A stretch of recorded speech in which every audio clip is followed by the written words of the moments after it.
अस्सलामुअलैकुम to everyone, welcome to my YouTube channel ST journey. आज मैं आपके लिए चिकन कोयला कढ़ाई की रेसिपी लेकर आई हूँ जो बनाना बहुत ही आसान है। अगर आप मेरे चैनल पर नए हैं तो काइंडली जल्दी से चैनल को सब्सक्राइब कर दीजिएगा और बेल आइकन को लाजमी प्रेस कर दीजिएगा।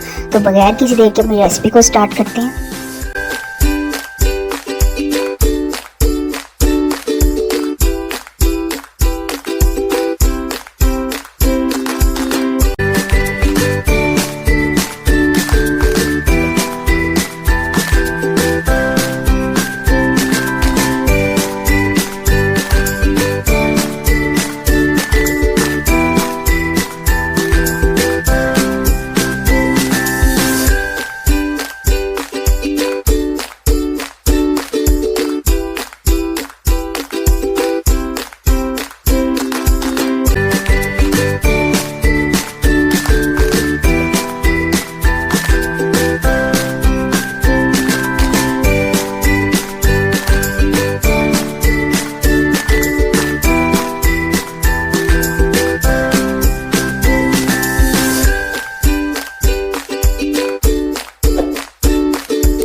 हमारी आज की रेसिपी अच्छे से रेडी हो गई है। अगर आपको मेरी आज की रेसिपी अच्छी लगी है तो मेरे साथ कमेंट्स में ज़रूर शेयर कीजिएगा और इस वीडियो को लाइक भी कीजिएगा और शेयर भी कीजिएगा और चैनल को सब्सक्राइब करना मत भूलिएगा। Thank you for watching my video.